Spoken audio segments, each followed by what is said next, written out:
ঠান্ডা ঠান্ডা ওয়েদারে কোথায় এসেছি বন্ধুরা, দেখো কোলাঘাট উৎসব ও মেলাতে। তো যাই হোক, ঠান্ডা ওয়েদার হলেও তো সামনাসামনি মেলা হচ্ছে, না গেলে কেমন না।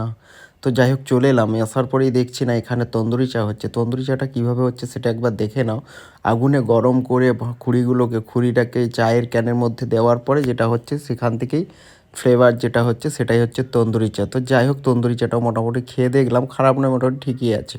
তো তারপরেই দেখতে পাচ্ছ সবচেয়ে ভালো একটা ইন্টারেস্টিং যেটা হচ্ছে বাচ্চাদের জন্য।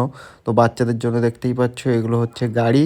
তো তারপরেই চলে এলাম মেয়েদের জন্য ফেভারিট একটা জায়গা। তো এখানে যাই হোক এলেই মেয়েরা কেনাকাটা করে। তো তারপরেই দেখতে পাচ্ছ এখানে 20 টাকা হচ্ছে 5টে রিং। তো আমরা এটা খেললাম না, আমরা খেলেছিলাম এটা 20 টাকায় 5টা বল। তো খেললাম, মোটামুটি কোনো কিছু লাগলো না। তো যাই হোক বাই চান্স। তো তারপর দেখতে পাচ্ছ কচিকাচাদের মেন প্রিয় জায়গা এইগুলোই। তো তারপরে এটা হচ্ছে মূল মঞ্চ। তো মূল মঞ্চে যাই হোক সুন্দর সুন্দর বেশ আর্টিকেলগুলো রয়েছে, ভালো লাগছে দেখতে। তারপরে এটা হচ্ছে এখানে এলইডি স্ক্রিন লাগানো রয়েছে, আর উত্তম কুমারের কিছু স্মৃতি দেখানো হয়েছে, যাই হোক ভালো লেগেছে। তারপরে এখানে আমরা চলে এলাম নাগরদোলা, যেটা সবচেয়ে ফেভারিট সবের জন্য, বড় ছোট সবের। তারপরে ব্রেক ডান্স। তো যাই হোক মোটামুটি দেখা দেখির পরে ভালোই ঘুরলাম। তো জায়গা শর্ট হলো, মেলায় শীতকালে মোটামুটি ভিড়টা ভালোই রয়েছে। তো তারপরে দেখতেই পাচ্ছ শীতে কেমন কি সবাই মোটামুটি সোয়েটার মুড়ি দিয়ে চলে এসেছে। তো যাই হোক টাটা বাই বাই, ভালো থাকো সবাই।